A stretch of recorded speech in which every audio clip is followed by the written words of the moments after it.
This is a time where we talk about leaders and followers. Karibu sana. You can actually find us live on Hope TV is where you look and live, with an excellent selection of the best Christian programming consisting of local and international content, of inspirational stories, talk shows, Bible commentary, youth, health shows, children entertainment, contemporary gospel music, extended times of worship, live broadcast, news. Yes. Yes, you can tell how nervous I am. Between you and I, you are the host. I'm the one who should be nervous. Oh, we thank God for this opportunity. Thank you. Yes, so Thank you. I wanted to, before we get to the leadership forum, Yes. just let me run this. This is the Leadership Forum. Consider if everybody did what you are doing, would the world be a better place? That's a principle for just checking whether what you're doing is correct. Welcome to the Leadership Forum, where we explore principles, practices, and perspectives of effective leadership. Yes, and of course, I wanted to ask you a few questions. One of it being the fact that we had a countrywide blackout. I wanted to find out, is that a leadership issue? If so, who is responsible? What are your thoughts on that? Yes. Well, John Maxwell says that everything rises and falls on leadership. Mm-hmm. So when there's bright light, Mm-hmm. it's a leadership issue. Wow. When there's darkness, Mm-hmm. it's a leadership issue. Okay. So it's just to answer your question, yes, it is a leadership issue. Mm-hmm. Because there's a system that has been set in place so that the country is lit. Yes. We have power across the nation. Yes. Now, when something like that happens, Mhm. of course, first of all, is what is it that has happened? Let me take the previous one, not the current one. Okay. Previously, we had a power blackout. Again, almost 90% of the country. Yes. Now, the real cause of that was vandalism. Oh. People who had gone and cut the pylons, those big power transmitters. Yes, yes. The supporting pillars that are made of iron. Mm-hmm. And good Kenyans or bad Kenyans went and Wow. were taking portions of it, Mhm. of those pillars, Okay. until the whole thing collapsed. Collapsed. And when it collapsed, Mhm. then the whole nation was plunged into darkness. Mm-hmm. And it took a while before that was restored. Yes. Now, when you look at that, you can look at it from different perspectives. If you wear the lenses of leadership. Yes. The first is the whole thing of why would do this kind of thing, which the president tried to address, is that there are people who are actually buying this scrap metal. Okay. So these people who went and vandalized the power pillars, we call it that, were actually buying so that they can go and sell the scrap metal. Mm-hmm. Now, for them, what this thing is standing for, They don't care. yeah, they may not even know the significance of that pillar transmitting power. They don't even know the danger that they expose themselves to, because if this thing were to collapse on you with that high power voltage, this is not the ordinary transmission lines No. that stand on a pole. These No. are thousands of kilovolts that are passing through. If it falls, you are roasted, literally. But for them, they're just saying, I want to put food on my table. And so they can go and destroy such a important thing. Now, at the next level, there are people who are actually buying this. These people are slightly more enlightened Than the ones who than are the one who are risking their actually lives. stealing. Yes. And they know the consequences of what would happen if this pillars actually collapse. So, but again, for them, they don't care. They just, they're doing business. At the next level, there are other people who are now purchasing this to for manufacture of whatever they want to manufacture. In some cases, we understand they are even exported and so on. So you find this whole chain of individuals, Yes. which comes to the same thing that you're talking about. It's does think of a responsibility for their nation. Do you think of the responsibility for other people? And leadership is about you being concerned about the welfare of individuals, not Yes. just for your personal welfare. So McGregory Barnes, who came up with the whole idea of transformational leadership, Yes. he says you cannot be a leader when you are selfish.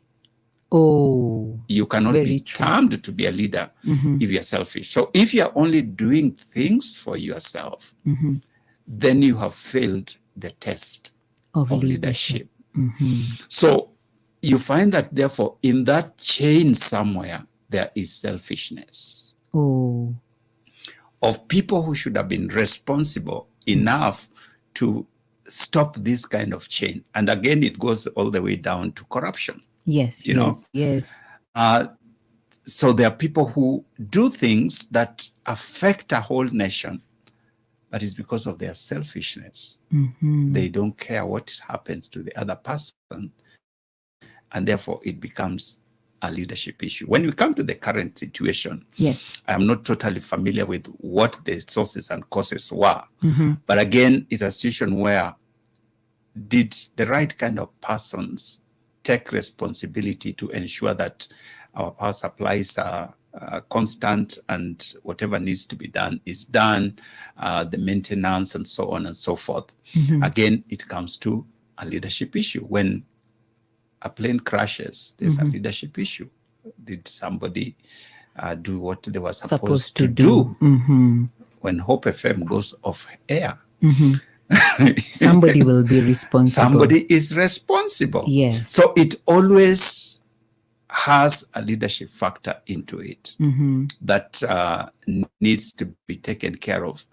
Like we say, first time may be excused, second time may not be. An excuse. Yes. Okay. So possibly what I'm hearing is that even down to the common mwananchi, we need to exercise some type of leadership. Does it also link with patriotism? Because you've seen people vandalizing a lot of country, a lot of things that belong to our country.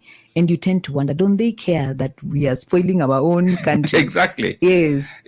Patriotism in this country, is one of the things that is seriously lacking. Oh. Seriously lacking. There's this selfishness. There's this Malia Uma kind of things. So when you take Malia Uma, you are not even considered a thief. Hey. In the minds of people, it yes. is just Malia Uma, it is not your mother's thing. That kind of thinking. This is not your business. So why are you worried? Why are you bothered? Oh. So patriotism is a serious thing we need to develop in this country. If you look at countries that have really developed themselves, at the center of it is the love for your nation. Yes. The love for your nation. Some of the contracts that our people enter into with foreigners and jeopardize our own welfare. You just see that here's a person who's not patriotic. Yes. Because otherwise you could not have agreed for a foreigner to come in and do this against your nation. Yes. It comes to even things like purchase. A Kenyan would rather buy from the neighbor than buy Kenyan. There's this interesting true story where a friend went out there and bought jeans in America, and quite a number of them, only to come back with them and find when they checked the label, they were made in Kenya. Hey. Okay. Yes, because we love this idea of imported. Yes. You know? It So puts you on a particular pedestal, I think. Yes. Yeah. But these actually are made in Kenya. Yes. But we wouldn't buy them from Kenya, especially if we know they're made in Kenya. But we are happy to buy them and say, this I bought in the US. May God help us. May God help us. So there's some of the things, it is almost every area. Look at even terrorism. Oh, yeah, because you often wonder who let them in. Who let them in? Yes. Who kept them in their homes Yes. and their houses? These are Kenyans. Wow. Do you have love for your country that you can allow someone who is coming to destroy your country in your house? Bring it to family level. If you as a child of the home, you know that this is a dangerous person who could destroy our home and family, would you keep them in your room? No. But that's what we do all the time. So quite patriotism is a big thing. So you can take it from the smallest level to the highest level. It all boils down to the same thing. We love our country. May God help us to love Kenya. Because this is God where help us. We don't have another country. Yes, we don't. We don't. We need to take care of this one that God gave us. Exactly. Because when and if, God forbid, this country was to collapse, whichever country you will run to, you're a foreigner. It doesn't matter how big you are, even if you're a government.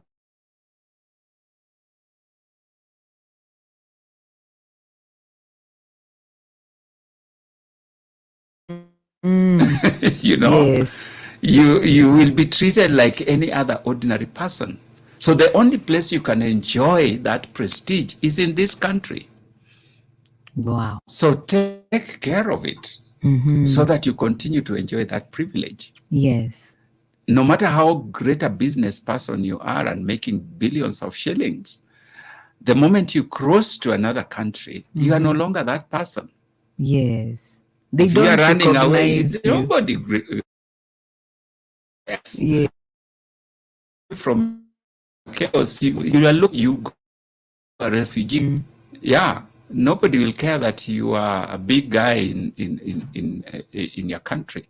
No. The Ukrainians that are running from their country and because of the war, where they go, they are refugees. Yes. So our country, wow, and make it enjoy. Amen. Yes. Amen.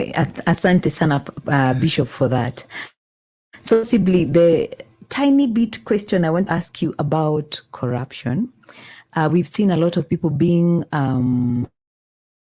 arrested. Bills are complete, and then it's a messy issue. What are your thoughts on that? It's an interesting question, considering that I work for for and with. Some of the things we consider arrests are actually not arrests. Oh, yes, because you can't arrest a person before the investigations are complete. Though sometimes you need to do that because they could interfere with the evidence that needs to be collected. But the final arrest would happen as you finalize, put together your case. Yes. But in some cases, you bring these people so that they can give you more information that you require, and may not be very cooperative in terms of doing that. So the agencies that are doing the investigation may need to do that in what looks like an arrest. Just to get information and possibly gather the relevant information so that you can put together the case. Oh, thank you for helping us understand. Yeah. Yeah, we always see this and you're wondering, okay, so what is this? Bishop, I think now it's time for us to get to our topic for the day, supportive leadership part 4. Yes. I didn't even know there were parts to it.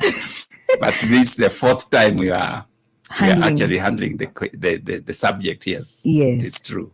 Of course, I took some notes. I am a faithful student. Oh, you've been listening. Yes. Yes. So one of the things that I can remember is that you said when a leader, when you're possibly giving feedback, you need to be genuine to the follower so that they will discern the genuineness, and you need to tell them the truth, encourage them,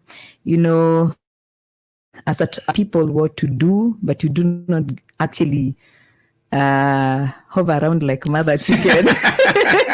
Tell them how to do it, and then of course give constructive feedback.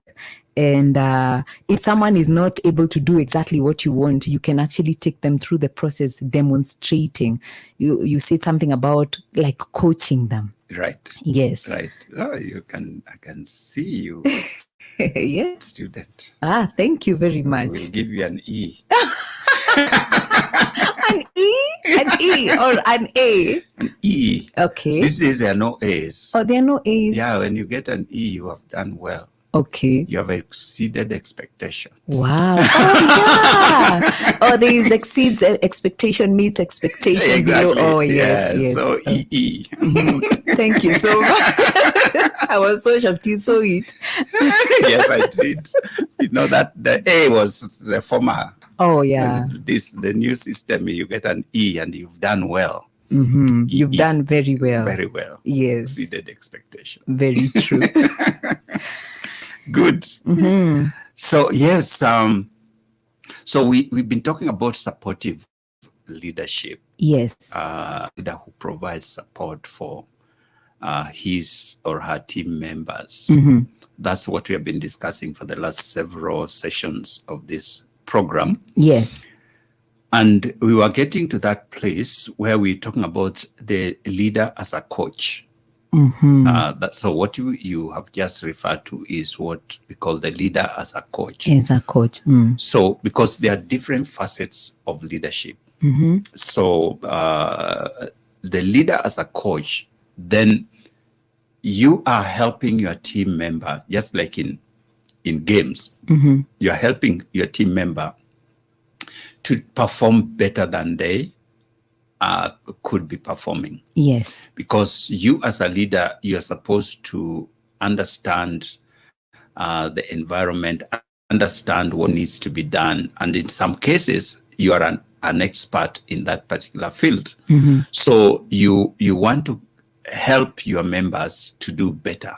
Yes. And to perform better. Mm-hmm. And so there you become a coach to your people, to your members. Yes. So the first thing is, as a coach, you know that a coach I don't know how much you're into games. I follow. You follow. At least you have an idea. So Yes. if we take soccer, for example, Yes. there's a captain Mm-hmm. and there's a coach. Yes. I hope you know I know the difference. I know the difference. You know the difference. Yes. So the captain would usually be part of the team. Yes. And if you take soccer, for example, the captain is also one of the players. Yes. First among equals, like they say. Yes. Now the coach is for the whole team. Mm-hmm. And coaching happens outside of the field. Oh, they coach before the day of the tournament. They coach before the day of the tournament. They coach even during the tournament. Yes. There's some coaching that happens. But not so much. Yes, not so much, of course. Yes. That's not the day of coaching. Yes. But you will say, if I take soccer again, at break time, you gather together and the coach will then give you feedback on how you are performing. Yes. what you need to change, the strategies you need to adopt. Yes. Because he has seen how you are playing and how your opponents are playing, and is gaining ideas. And maybe you had agreed on how you are going to approach this game. Yes. And maybe some things are changed. And you know, a person from the outside sees things better than the person that the inside. Yes. You know, in fact, I've been telling people who ask me, so how are you doing in ESCC? You know, which people of course want to know. And I tell them, you know, when I was outside, I was an observer, and I knew everything that needed to be done. Yes. And I could tell, you know, this is how to fight corruption and so on. But now that I'm inside, I'm facing the reality of what that is. And you see the ball, and you're just thinking, why didn't he kick it there? Why didn't he pass it to so and so? You know, And you missed an cannot opportunity play. there, you Yes. know, but you're outside. Now I tell them that you're inside, you don't even see the ball. So you see movement around, but you can't see, oh, where is the ball? Yes. So I've been spending the last several weeks looking for the ball so that I can be able to play. But that is on the side. Yes. So the coach is on the outside. So he's seeing how the game is being played. And he knows who is doing what. And he sees what could be adjusted. Yes. So at this break time, calls the team together and talks with them, gives them feedback on what he has seen about the game. Yes. And sometimes he narrows down to a specific individual, and he can say, so and so, you are doing very well. This is what I would want you to do. Go in and do this and do that. Sometimes he says, the two of you need to do this and the other, so that, because the aim is to make the team perform better than they have been performing. Yeah. So that is the role of the coach, Yes. to support his team members, her team members, so that they do better. Better. So when the leader takes that place of the coach, then you want to analyze the performance. And this is where performance appraisals coming Yes. in formal leadership. So if you are an employee in an organization, there needs to be a performance appraisal system, a performance management system, Yes. so that every so often you sit together with your leader and they give you feedback, and they tell you, this is how you're performing. These are the areas that you're doing very well. These are the areas that you need improvement. These are the areas you need changes. You know, this is something that you want to consider not doing. You need to pull up the socks in this particular area, and so on and so on. And that feedback, some people look at performance appraisal on a very negative way, you know? Yes. And some are even afraid. Very afraid. Very afraid. You Yes. sound like you're one of them. No. But You know? of course, there's usually tension when the evaluation Going on, yes. But a good performance appraisal should be seen as an opportunity for improvement Wow. of performance. So the feedback that you're being given is not to tear you down or bring you down, but it's supposed to help you to improve your performance. Yes. That is what good leadership is. I know even some leaders view performance appraisal as the time to Settle scores. settle scores. I think that's a good one. Yes. You know, to show you how bad you are and why you should not be here and so on. That is not the aim of a good performance management system. Okay. The aim is to help the person to perform better. Mhm. Yeah. So you are given feedback, and analysis is done on your areas of performance. You ask questions. How do you feel about this? How do you feel about your own performance? And in fact, good performance management systems would first give you an opportunity to evaluate yourself. Oh, okay. your own performance from where you sit. And sometimes you find people on two ends. There are those people who rate themselves very low, Yes. you know, because they don't want to think of themselves more highly than they ought. They think they're being, Being humble, you know, yes. that is not humility, that's pride.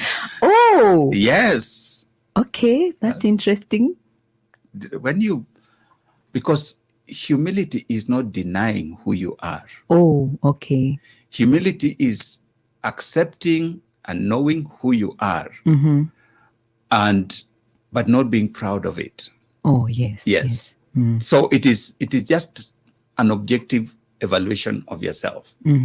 So it is not humble if you know you have performed at 80%. Yes. To put 50%. Oh, yeah. That's not humility.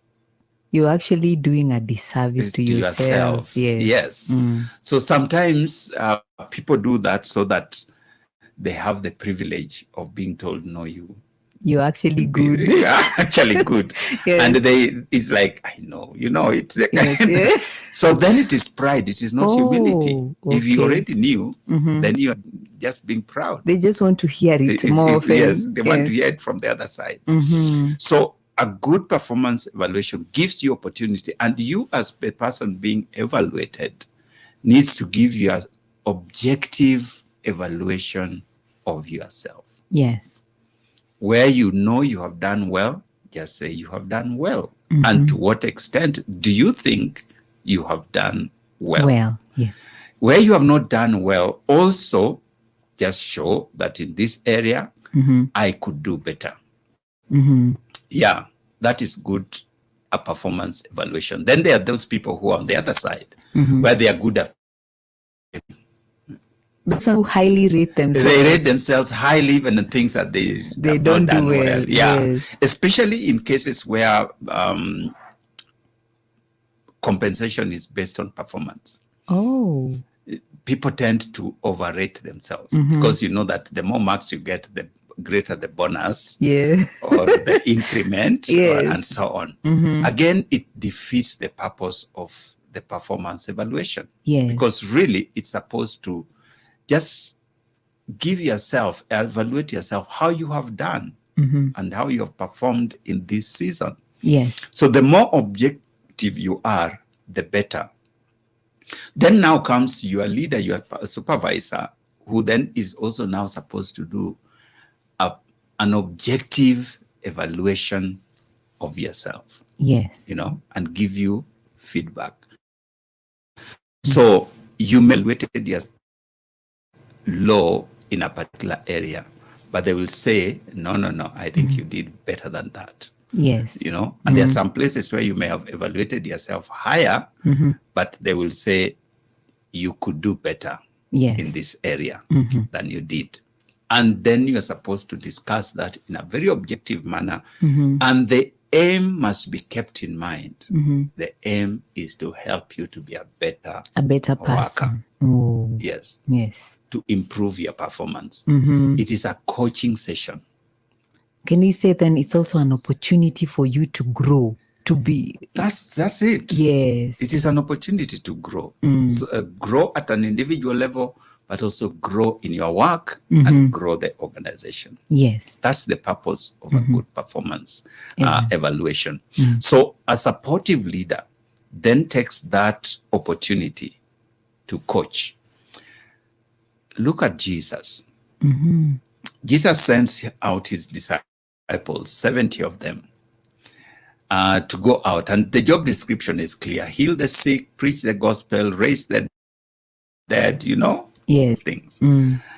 When they come back, he asks them to give a report. In other words, evaluate yourself. How well did you perform? Wow. Yes. And they give a report. They are very excited. They give themselves A. You know, even demons were listening to us. You know, that's their report, and they're very excited about it. And Jesus is excited with them, but then tells them there's just one area you need to adjust. Yes. The heavenly perspective. the kingdom perspective to performance in the work that I sent you to do.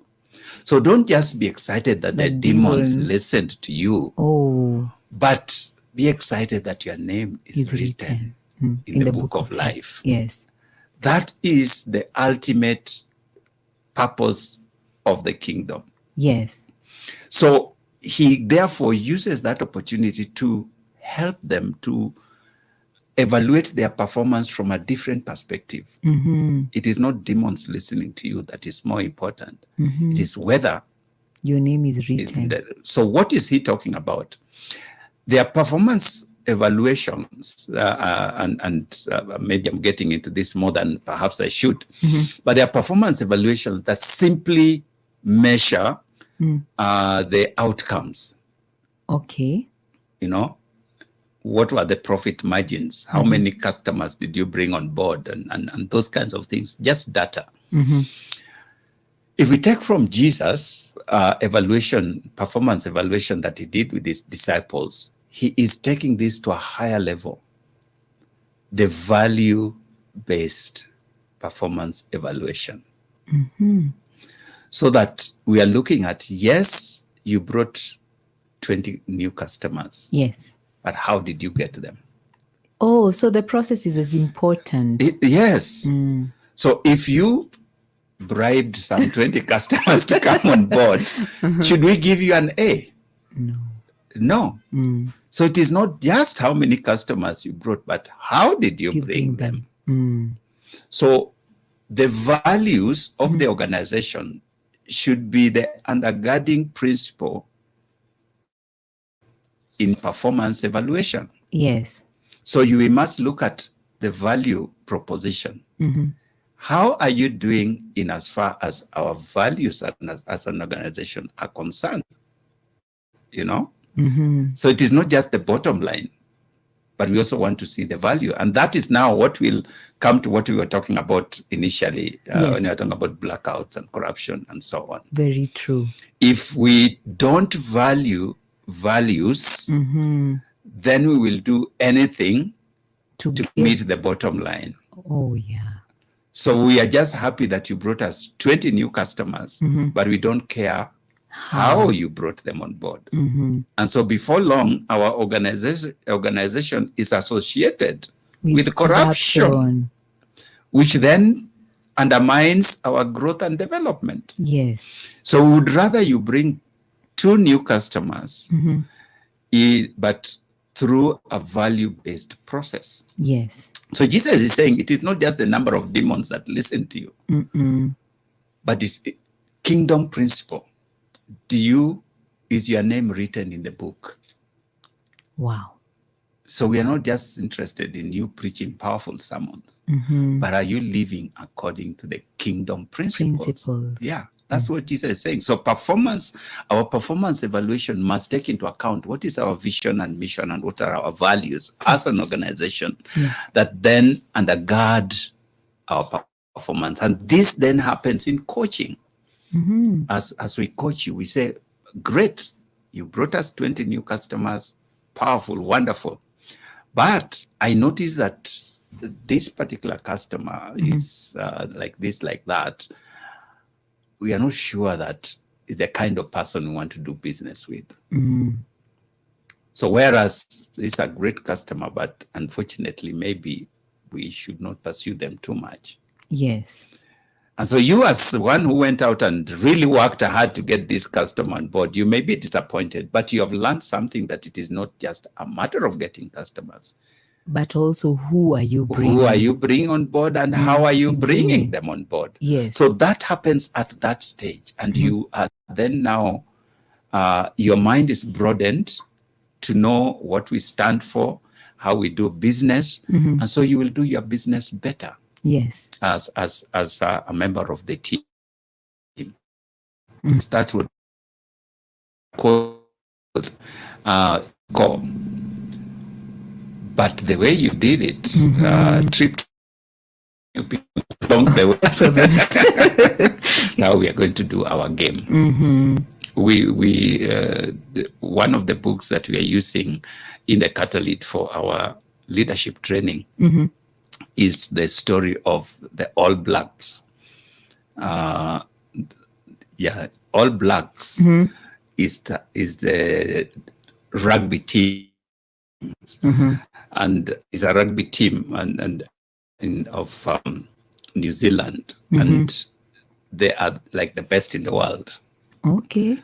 So we are using their book just to see how have they stayed decades on top of their game. And it is amazing that the underlying principle is values. Wow. Yeah. Not gifts and talents. No. Gifts and talents, yes. They will look for people who are gifted and people who are talented. But if you cannot play according to the rules, Yes. if you cannot have personal self-discipline, you will not be part of the team, no matter how good you are. And that's what has kept them. When they go out into their camps, whether it is in an international game or training, one of the things they check is your bed. Your bed. Yes. Okay. The one I'm you just sleep having on. to check because I don't know. I can't see the correlation. Do you just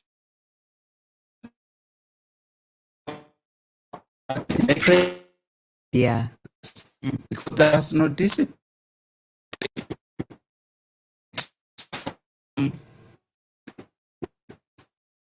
If it bad, how can they are in the field? Yeah.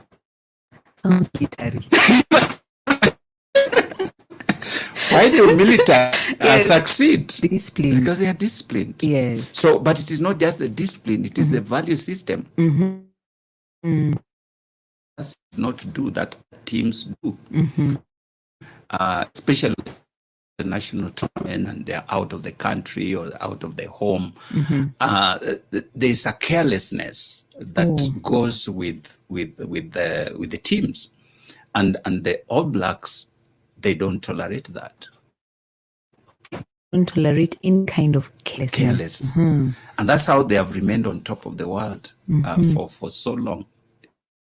Season after year, they over 40 years. Wow. 40 years. Yeah, there are teams that come and win the World Cup And go. but then they We go like never the flame, We never they get just to hear die them. out. Yes. But these people have been on and on. They may not win every year, but they are good. They Yes. almost always are in the last, the finals. Yes. Wow.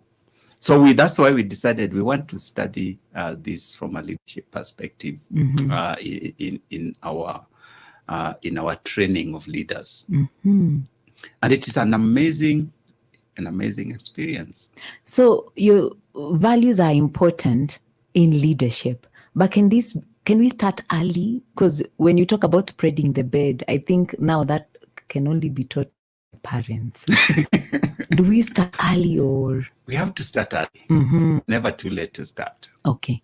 Wow. Yeah. If your mom didn't teach you how to make the bed, you can learn On your own. on your yes. own. Yes. Yes. You can learn on your own. So you can say, me, I was never taught to make bed. You know. Yes. So I just wake up and go. You have to learn how to make your bed and how to say sorry. Oh. You have to learn how to say thank you. If in our house we don't say sorry. Yes. I've heard that statement for saying in our house we get angry. Yeah. And you're thinking, No. yes. That's so. If you don't learn to say sorry and you're home, now that you are in this space where you are interacting with more people than just your home, you need to learn that in this space people say sorry. Yes. People say thank you. You know, that's how relationships are built. That's how teams are made. Yes. So those are things that then you have to just pick up and go, because if you do not have that foundation of values, it is just a matter of time. Yeah, I've seen a lot of people who are very gifted, but they lack these very important foundational values like Exactly. integrity, Yeah. Exactly. Mhm.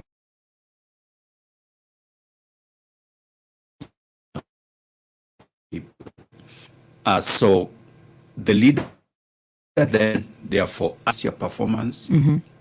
gives you fit and like to talk to us who are leaders. This is not the time to cut people to size. This is not the time to flatter. This is the time to help the individual to grow. And so you give them constructive feedback. You tell them where they have done good.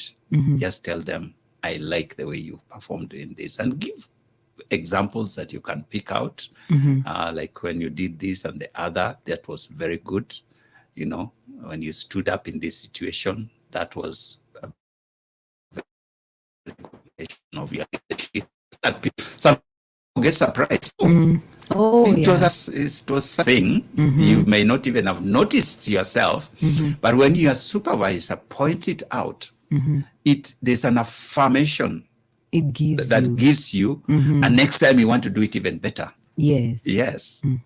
So that is part of coaching. You then you also want to give steps for improvement to tell them, if you are to move from where you are to the next level, what should you do? So you give them, here are 2 or 3 things perhaps you want to consider doing. So you give them things that they should do in order to improve their performance or improve themselves as individuals. And if you need help, I can help you. Wow. That is the leader as a coach. A coach. As a coach. Yes. Which is part of supportive leadership. Yes. Yes. Bishop, I wanted to ask you a question. Please ask. Maybe in terms of a leader. Giving constructive feedback, telling somebody they are good in this area.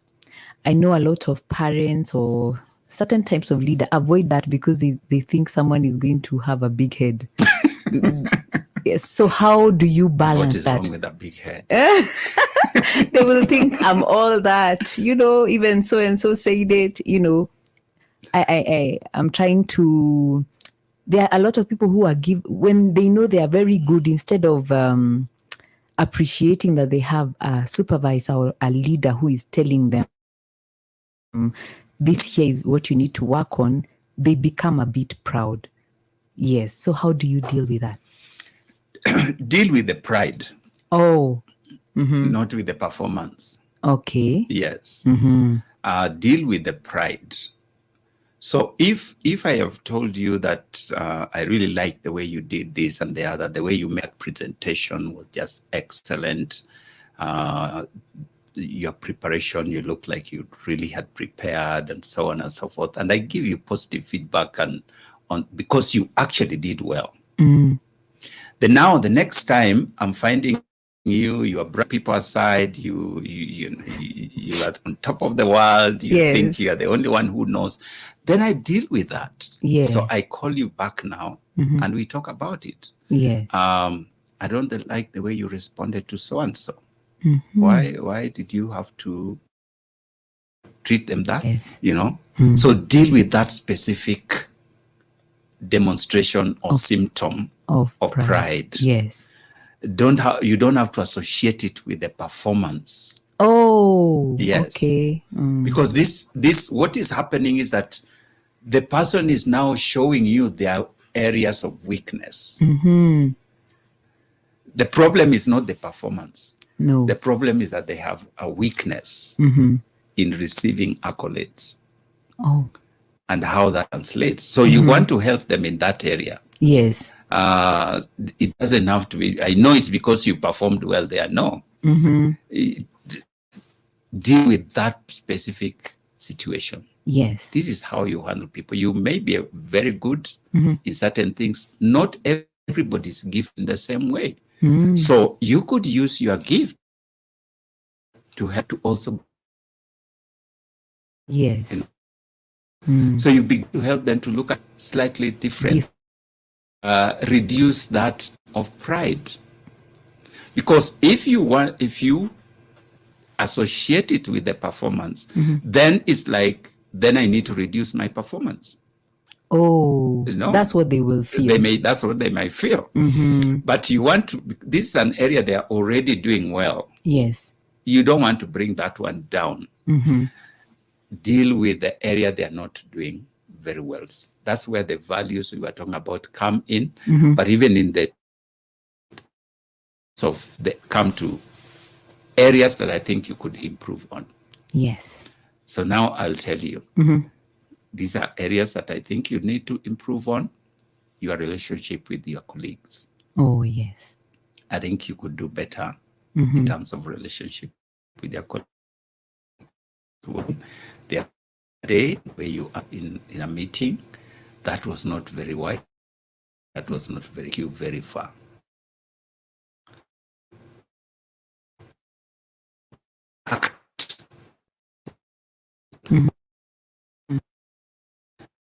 Build allies. Help you to mistreat your colleagues, build enemies, and enemies will only be there to undermine your success. Yes. So you begin to show them the importance of building good relationship and appreciating the people and so on. So it has nothing to do with the very great performance. No. Yeah, Yes. this is an area of weakness. So I deal with that area of weakness. Very true. Yes. We have a few minutes. We actually have a few seconds to the top of the hour. Thank you so much for staying tuned. This is the Leadership Forum. I'm on with Reverend Dr. Bishop David Oginde, and of course, talking about leadership, supportive leadership. Talking about Coach. Please send in your questions on 20933. Also, our WhatsApp line is 0717 555, and you can also link. I'll see you in a short FM now 12 p.m. Listen and live. A revival is breaking out. The voice of hope in the air.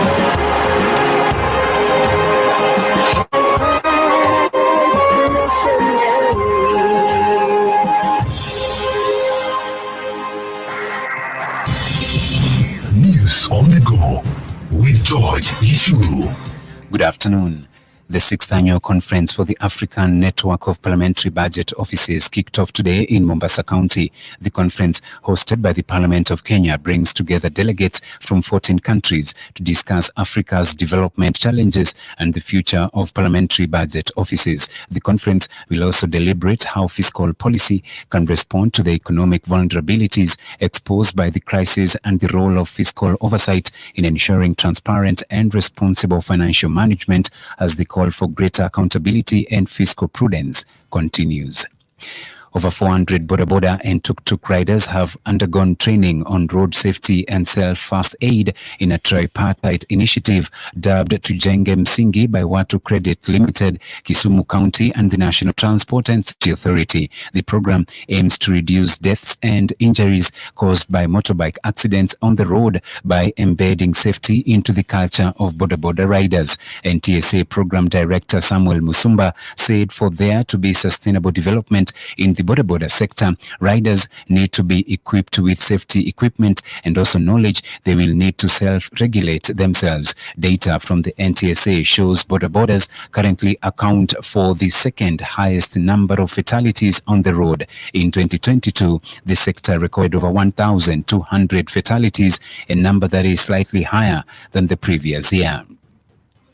Narcotic suspect Nancy Kigunzu, also known as Mathe Wangara, is expected in today. Last allowed to detain for a phase to complete investigations. JKIA Magistrate Njeri Thuku granted the order after deferring her ruling. Kigunzu told the court she suffers from anxiety and sought orders that she is granted some time off the station access treatment.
which I actually teach Yes. on leadership.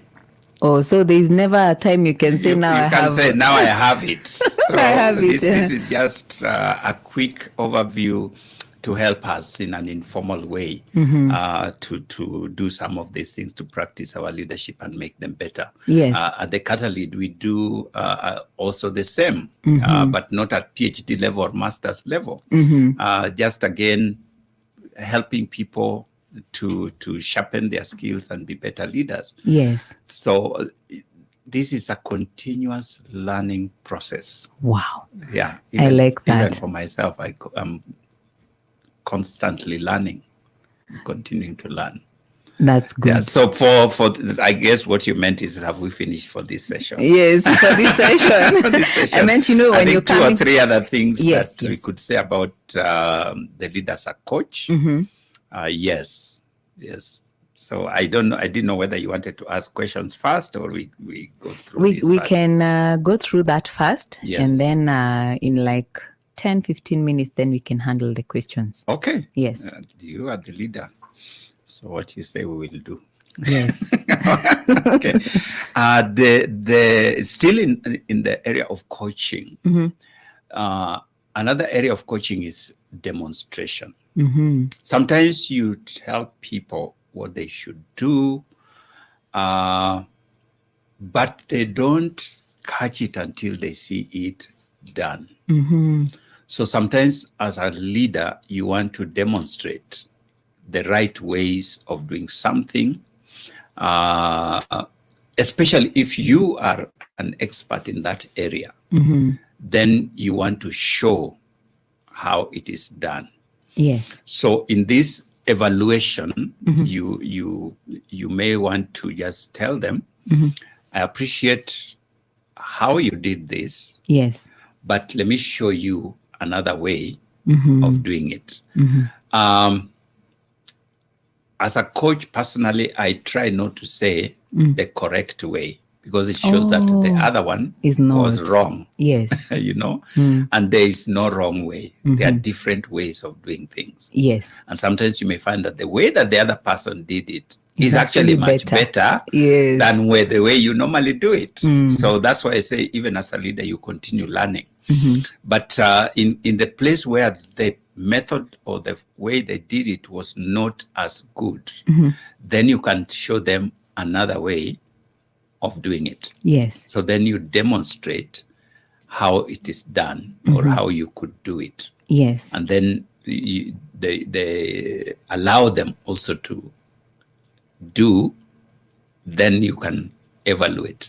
Okay. So you are remember again, the whole idea is to make this person a better person, Yes. a better worker, a better performer, a better team member. And so that is the whole objective. So they may not have done it the right way or the way it is expected or an effective way, but now you want to show them another way of doing it, which could produce better results. Yes. In fact, sometimes some people do it this way, and then you show them how it is done. Yes. That way you don't discourage them, but you show them in another way of doing it. Yes. So demonstration is very important of another way, especially in complex problems or issues.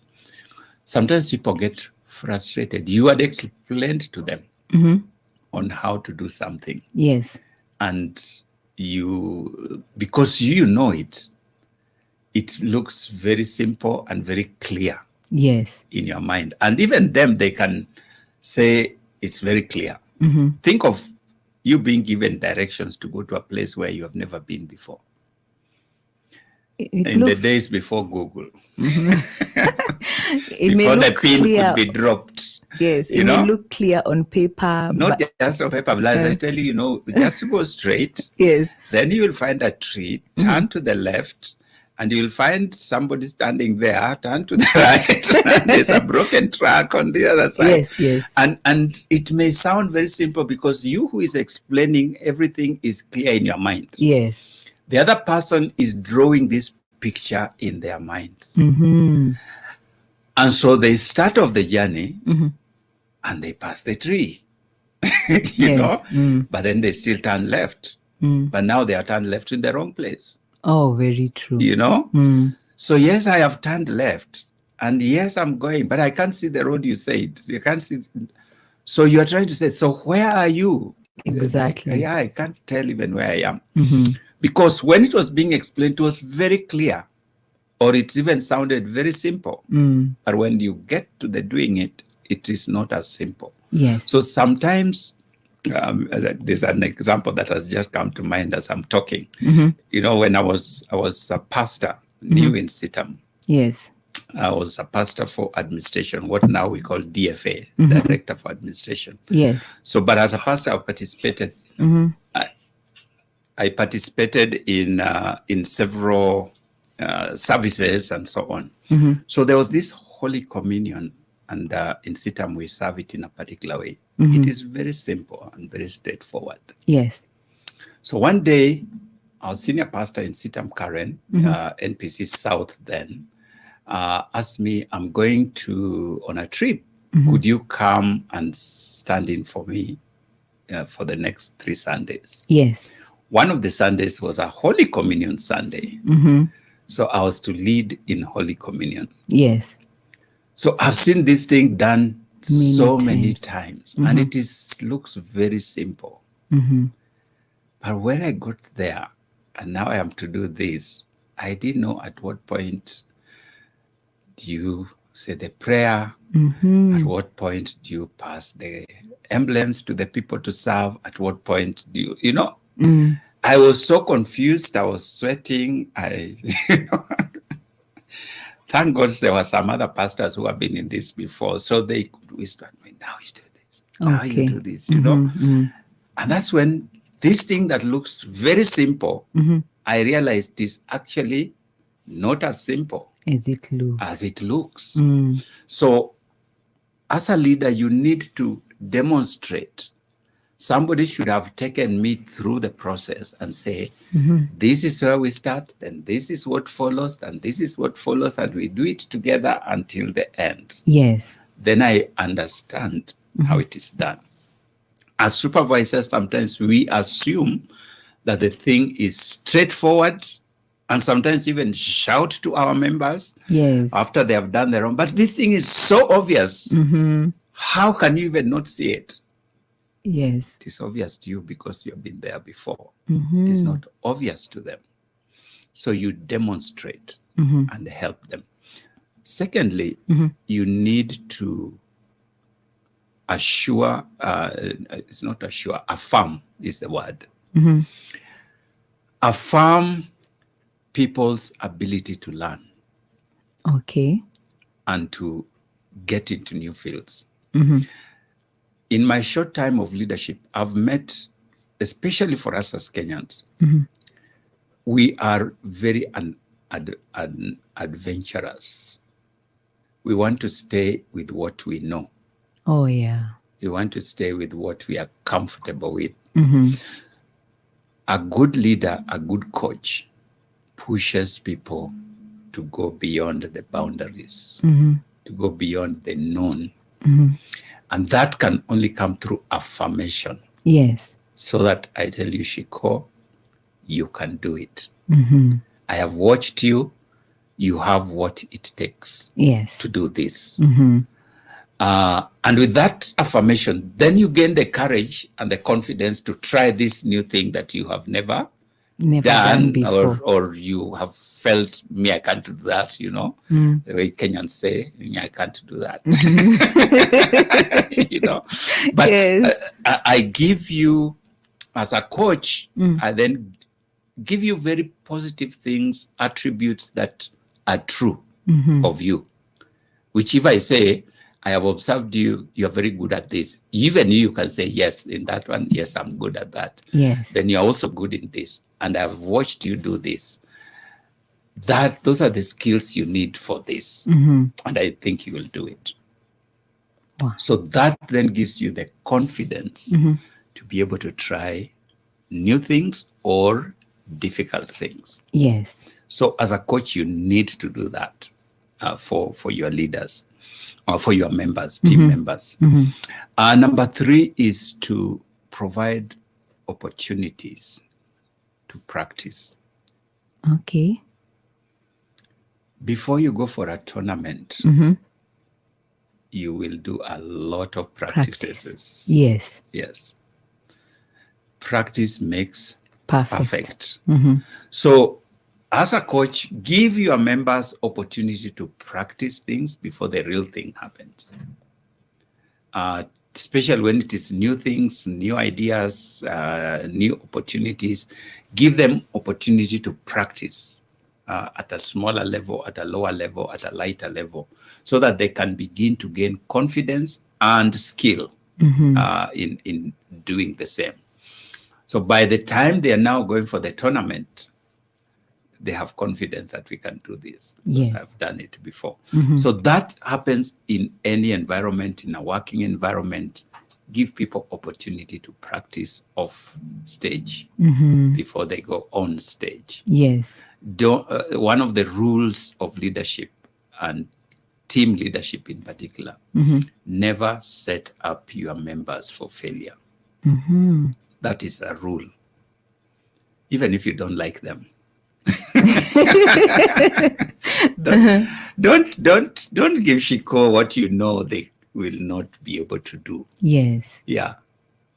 Then you put them there, they embarrass themselves, The they embarrass you organization, yes. as a leader, they embarrass the organization. So don't do that. Give her things that are in an area of her strength, Yes. her gift, her skills.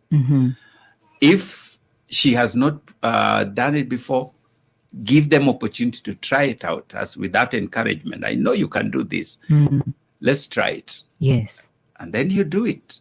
Do it again and do it again. By the time now I put you on the stage, I'm sitting there to celebrate your success, Yes. not to analyze your failure. Oh. Yes. I'm sitting there to celebrate your success and to urge you on and to encourage you. So difficult tasks and difficult procedures need to be practiced beforehand. Yes. I think the last thing I would say in that list of coaching is to help people to learn how to solve problems. Yes. It is very easy for us as leaders, especially when you know something and you know how it ought to be done. The easiest thing is to solve the problem yourself. Yes. Yeah, because it takes longer to allow your team member to try and fail. So especially when you're meeting deadlines and a lot need to be done, then you just do it yourself. It is much better to help your members to learn how to solve problems, explain the dynamics behind how things work, because sometimes when people have understood the concepts behind a process, Yes. then they can even be more innovative, you know, because you have explained to them how this thing works and why we do this and that. Now they can bring in their own creativity that may make it even more efficient. Yes. Yeah, because they have understood how this thing works. So don't solve problems for your members. Oh. Explain to them how to solve it. Wow. Yeah. When you solve problems for people, you undermine their growth. So they will never, like when you go on leave, they will never do it.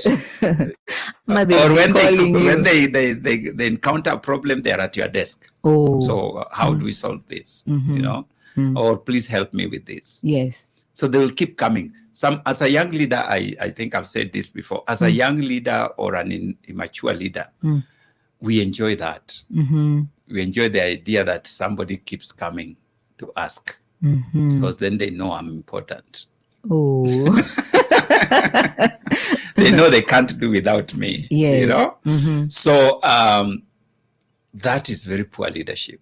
So you want to help your members to know how to solve problems Yes. on their own, so that even when you're not there, they can figure out what to do. So that is part of our coaching. So don't provide answers. Give explanation how to arrive at the answer. Then they will be able to solve their own problems. Wow. Yeah. I think that is not very popular in our African, or is it now becoming popular? What? Teaching people how to solve problems. That's why we are in this forum. Wow. Thanks.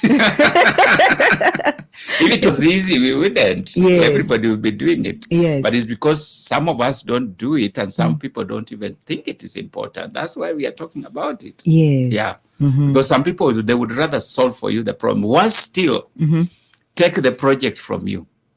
Oh. You know, I've given you a project to go and work on, Yes. and then you bring it and it is not what I was expecting. So I then take it and do it. What has happened? That is so discouraging. It is very discouraging. Yes. And you don't learn. So, but I say, let me just do it. Let me just do it. Yes, it will be done faster. It will be done quicker. It will be done better. Yes. But you are not building your team members. So give them a chance. Tell them where they went wrong. Tell them what could be done better, and then give them a chance to do it again. Wow. Yeah. Hey, thank you, Bishop. Thank you. Thank you. Can we now say it's time for the questions? I think it is time. I think I've done my 15 minutes. Yes. Question of the day on the Leadership Forum. Yeah, so there are quite a number of questions. I'm just going to... Yes, there's somebody saying, good morning, Shiko and Bishop Oginde. I have a question on where you as a leader are indoctrinated into the company by your junior, since he knows about the duties that he's been carrying out the duties before you join the company. Where do you draw the line when it comes to giving instructions to your junior? How do you take lead in such situations? And then this is Grace saying, sometimes I feel like I'm receiving instructions from him. This is now that subject you talked about, humility comes in. Leadership is not about knowing everything. Yes. Leadership is about knowing what to be done in a situation and how it should be done, and providing guidance to the people. Yes.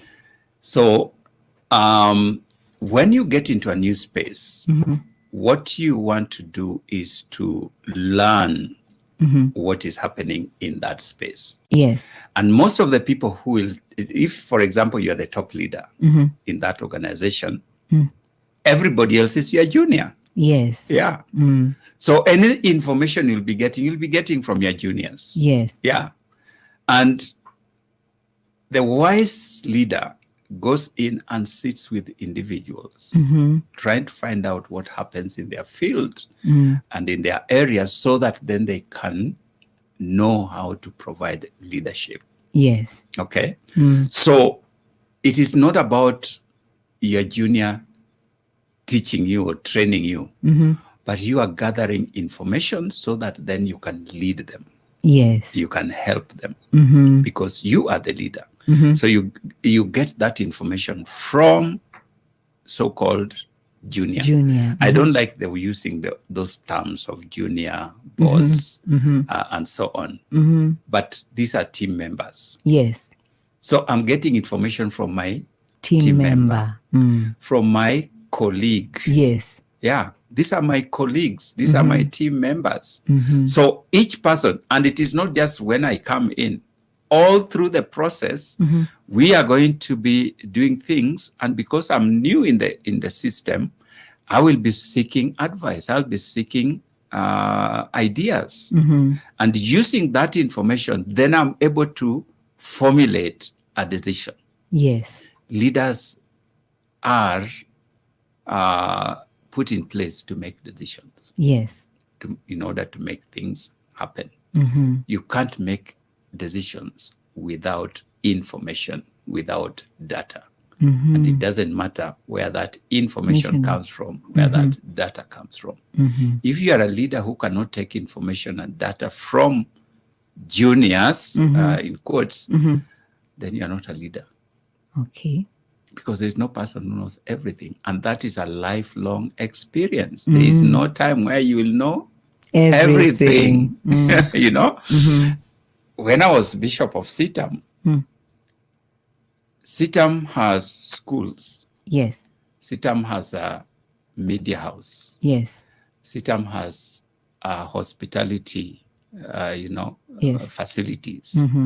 Sitam has churches spread in different branches. Sitam has a university and so on. Yes. Now, it is very unlikely that you'll get a bishop Who knows everything? who knows everything. They are the best teacher, number one. They are the best broadcaster, and they are the best university lecturer, and they are the best preacher, and they are the best, and they are the best. Never. And yet you're supposed to provide leadership to all these people. Yes. So I am to sit down with the teachers in our schools. We lay strategies on how we can make our schools the best schools they can be to minister to the children of this country. Yes. So they are the ones to give me information on what happens in the educational sector, what are the requirements, what would make for good success, what does a good school look like, and so on. Once they have given me that information, I process it and as their leader now give them back strategies. And I said, I think this is what we need to do. And I did that many times, giving advice to our schools. Yes. To the point that we had a breakthrough. You know, I remember one time I was very unhappy with how our schools were performing, and we sat down and we laid out strategies and we went out enthused, and we had that breakthrough. So many of our students were getting 400s and 390 something and so on. But we sat together and using the information that they have given me as their leader, we were able to lay a strategy on how to improve our school performance. Yes. Now, if I said I can't take information from my juniors, then how will I know about education? You will not know. Our media house, the same. I sit down with the media people and say, so if we want this station to be the best station, Christian station in the country, what do we do? Have the greatest impact. And they give me what makes that. I formulate it as a leader and then give advice and guidance on how we should structure ourselves, what we should do, what kind of people we need, and etc., etc. That is what leadership is all about. It is not about you knowing everything. I've just entered into ESCC, a field where I had no idea of how things work. Yes. But I have to provide leadership. So I have sat with the various ones in different sectors and get to understand what this thing is all about. And having done that, now I come up and say, this is the way I think we should go about this. Bishop, there's something she mentioned there. She said that she feels like this particular person is giving her instruction. No problem. Oh. Yeah. Wow. What is the problem? No problem. No problem. If this person comes to me and says, the chairman at ESCC now, chairman, this is what we need to do. That sounds like instruction. Yes, yes. Yeah. This is what we need to do in this area. Now I can say, you can't tell me that. I'm the one to tell you what needs to be done. Then I can see you. You have lost it. So when they tell me, this is what we need to do, then I sit down with them. Please explain to me a little why you think that's the way we should do it. Then they will explain, this is what needs to be done. This is a problem you are facing. These are the issue. This is the target. This, Then again, what have I done? I've turned that what looked like an instruction into an information gathering opportunity. Wow. Okay. Mm-hmm. So once I get that information, then I can now turn it around and say, either I agree with you. Mm-hmm. I think that would be the best way to go about this. Mm-hmm. And then I add value to it. I think we could do this and do that. Maybe we should get so and so on board to do help with us. This. By the time they leave, they feel I have added value to them. Yes. But when they came with an instruction in quotes. Yes. Yes. But I can't fight them. They are my members. They are my team members. Yes. You know, when you are a coach and your team members come and say, this is how we are going to attack this game. You don't say, no, I'm the one who gives instructions. No. You say, yeah, explain to me a bit. Why do you think that way? You are gathering information.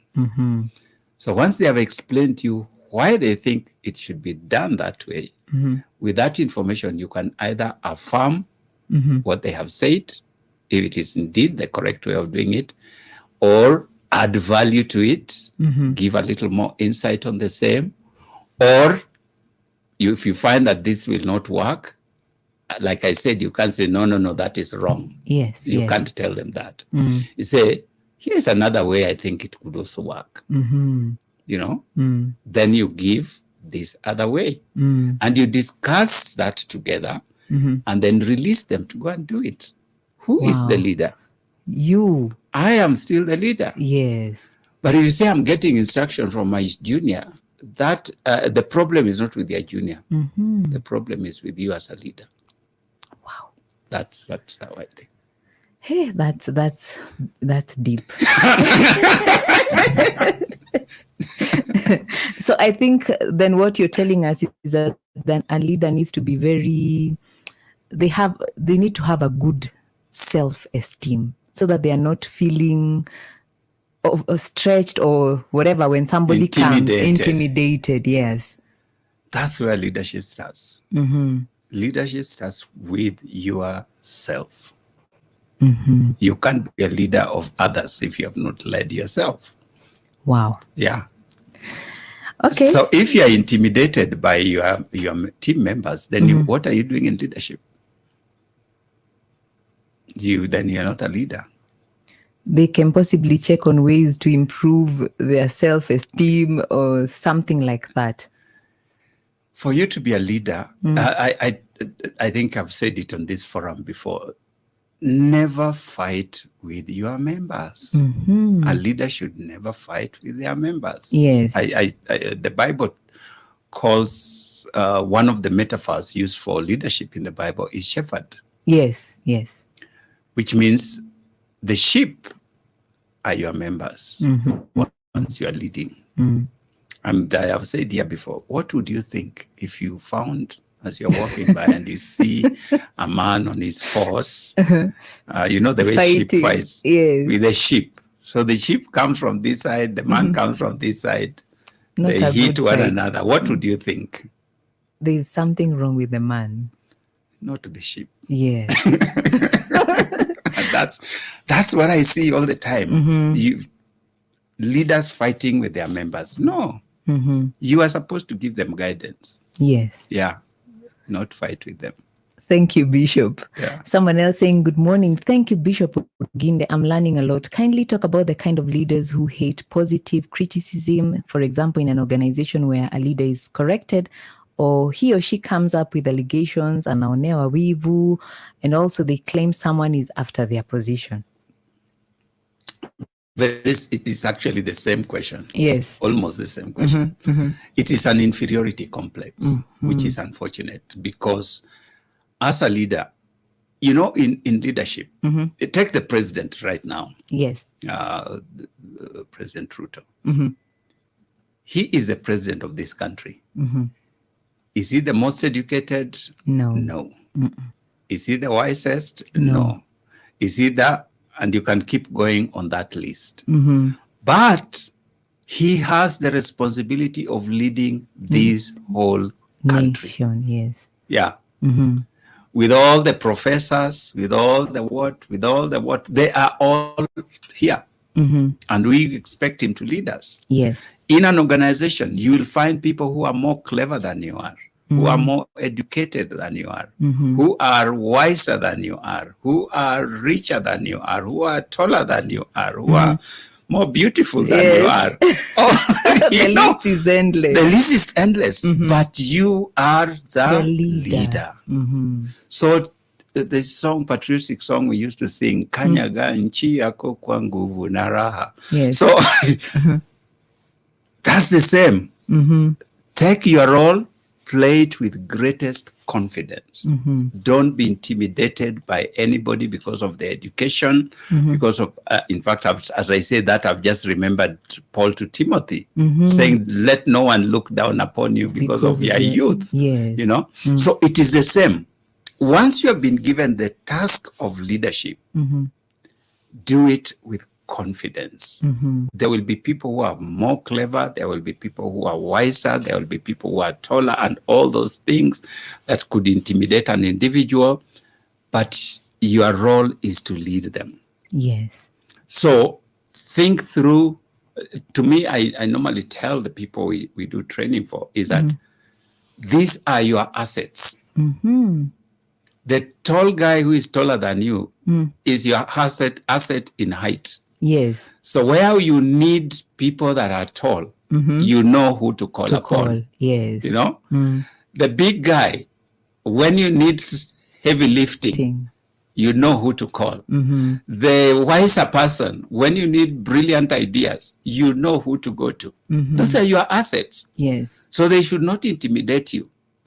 And when you begin to appreciate people that way, you know, for example, you are going through a very serious decision-making process, but you know that Shiko is a very insightful young girl. Yes. I need her in this.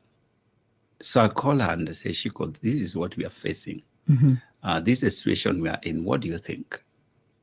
You know? And because she's a very brilliant and insightful young lady, she'll say, this is, from where I sit, I think this is what we could do.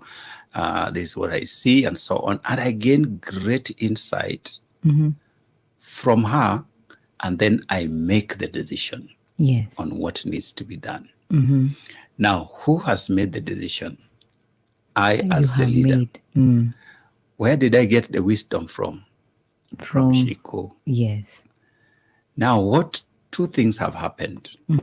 I have grown as a leader. Shiko is very excited that she's recognized. Wow. Her wisdom is appreciated. Yes. Yeah. But if I didn't do that, I ignored her because I can't talk to my juniors. I need to show her that I also know. Then I go out there, make a big mistake. Now she's talking on the periphery. You know, what the boss is doing. I wish he asked I me. wish you may not even say he asked me. I wish he did it this other way or this other way. Now, where I'm sitting, word comes to me that this is what Shiko is doing, and I think, so she thinks what I'm doing is not right. Who does she think she is? And so on and so forth. Then we begin fighting. To me, I say it is foolishness. Yes, to say the least. Because I'm not making use of the assets that God has given me in my team. Right now, where I am, I'm still learning, but I have picked out men and women with special gifts, special skills that we can use in this thing called fighting corruption in our team. Yes. That's what I've been trying to pick. And I know people, I sit with them and I hear them talk. I just say, this guy has something. Yes. And I want to make use of it.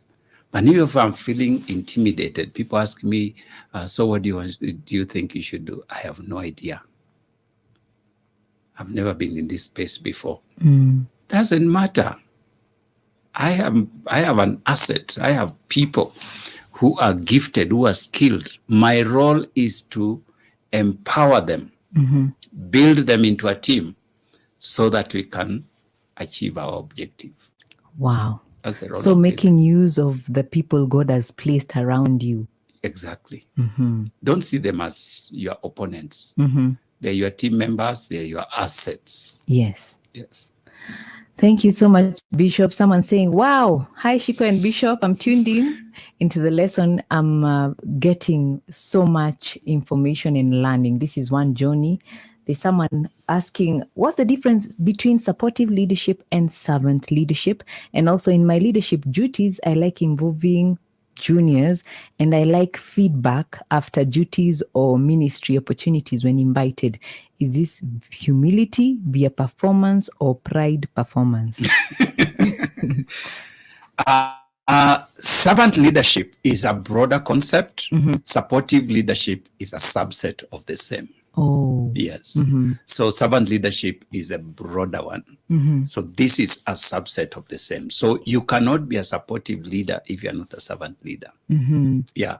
Wow. So that basically that's what I would say. So they are one and the same thing. Thanks. Yes, they're part of it. It's supportive leadership is part of servant leadership. Is part of transformational leadership. Wow. Thank you. Someone else. The second part of the question of seeking feedback. There are two ways in which people, leaders in particular, seek feedback. One is positive, one is negative. There are leaders who are craving for praise, and affirmation. So let's take, for example, preaching. Yes. So I've preached a sermon or I've made a presentation and they come and ask you, so what did you think? Now, what they want to hear is that was powerful. That was great. You are the one, and it builds on their ego. Oh. So if you say it was not so good, then now you're an enemy. Yes. Yeah. Because all they needed was affirmation. Yes. They were not asking you genuinely for genuine feedback. They were asking you simply to say it was great. Yes. They did well. That's one way people ask for feedback. Yes. Then there are people who ask for feedback in genuinely to know. So they will ask you, what did you think of my presentation? And they are ready for any kind of feedback. Yes. If you say, it was good, but there was this area, they want to tell me a little more. What didn't go quite well. So then they use it as a learning opportunity so that they can make improvement in the future. So that, the second one, the first one is pride. Yes. The second one is humility. Wow. Because it all depends on the attitude of the heart. The heart is deceitful above all things. So it is not just what we say. It's the intention of the heart. The motive behind it. Yes. Why are you asking for feedback? Is it to just build your ego? or do you really want to grow? You really want to know. Yeah. Thank you so much, Bishop. Someone saying, Bishop, what is the best way to support an exceptionally talented person who struggles with being confident? No, with confidentiality, leaks all boardroom info soon after the board meetings to whoever who cares to listen.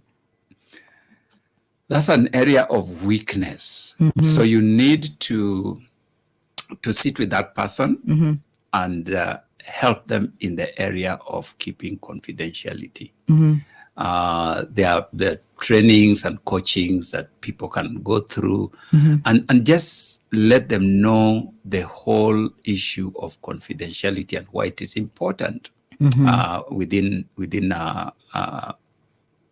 governance structure or management structure. Yes. Because information that is given by the wrong person at the wrong time can have adverse effects other than what was expected. Yes. So that person needs to be trained in that area. If it is a person, because some people it is a personality issue. It's they just can't keep their mouths shut. When they get information, they are itching to tell the next person. Then what I would help them in terms of training and coaching, but at the same time, I would release them from the board. Or if it's a personality If issue. it is a personality issue, Mm-hmm. I would put them in another space Mm-hmm. where they're not interacting with serious information. That's what I would do. So I would actually release them from access to serious information that require confidentiality. Okay. Thank In you. spite of, the rider that has been put there, exceptionally gifted. Yes, very gifted. Yes, put them where that gift Is can be needed. used without undermining their personality. Yes. Mm-hmm. The confidentiality of the board. Of the board. Yes. I think we'll handle one last question. And I can see quite a number coming in. Someone saying, good afternoon, Shiko and Bishop. Bishop, how do you handle a human being who can never, ever be corrected? Is arrogant, knows everything, wants to direct everyone, and everybody must bow to him. If you question or try to correct him, even in humility and respect, immediately you become an enemy and you will be put up for Cold War and they will fight you. Apparently, even his children, wife, neighbors agree this person is very hard to deal with. The motto of this person is, I'm a private person and I don't take any counsel. Bishop, what kind of a person is this? And they are not young. They are 60 years old. That's a very unfortunate situation because this is a tree that has grown in the wrong direction. And sometimes it's difficult to straighten it at this stage in life. What we don't know is whether this person is a leader or is a member. Okay, they didn't say that. Didn't say. If it's a member, it's easier to deal with than if it's a leader. A leader. Yeah. If the person is a leader and they know all, it means that they cannot take advice from anybody, they cannot listen to anyone, and that is destructive. That is very destructive. Yes. I would not put them in the place of leadership. If they are members, then you want to coach them, but as I say, it's a bit late at age 60 to help this kind of a person. Yes. So really, you want to give them projects and assignments that they work mainly by themselves. Yes. These are the kind of people I would put them in research, where give them an assignment to go and dig for information and so on. And most of that is done individually. Individually, yes. Yes. So they don't have to ruffle if I have to keep them in the organization. Allow them to retire safely and go and do something else. Yes. Yeah. Unfortunately, time is not on our side. We have a minute, actually seconds, to the time when Gigi will give us some of the stories making headlines. Maybe you can pray for someone out there or just pray for our nation. Yes. Why not? Yes. Let's pray in this few seconds. We thank you, our Lord and Father, for giving us this opportunity this day to consider matters leadership. And we pray, dear Father, that some of the lessons and principles that we have shared would be of use to somebody out there who finds themselves in positions of leadership or of followership, and that it would make their work much easier. We commit our nation into your hands. We are at that time of in a season when there's a lot that is happening around us. We pray for our leaders, from the president all the way down to the lowest person who has been given a chance and responsibility to lead this nation. We started by talking about patriotism. But Lord, those of us who have been given leadership, we would be patriotic and consider the welfare of the people of this nation. There's a lot of hardship and difficulties. Help us to know ways and means through which we can navigate this situation and bring your people onto the other side. This is our prayer, which we make in Jesus' name. Amen. Amen. Amen. Thank you so much, Bishop. Thank you, Shika. I was honored to host you. I'm honored to be with you. Asante sana. So right this moment we have to say kwaheri. One Gigi comes in to tell you some of the stories making headlines. Kindly make sure you catch a repeat on this Saturday morning from 7 to 8, and also you can get a replay on Facebook and on YouTube. For me, my name is Shikumbogo. See you tomorrow, same time, 10 a.m. to 1 p.m. Thank you for tuning into the Leadership Forum. Join us again on alternate Mondays for The mountain or down the valley, we were created to worship God. Enjoy carefully selected worship music every Wednesday all day long. Oh, I will sing of the goodness of God.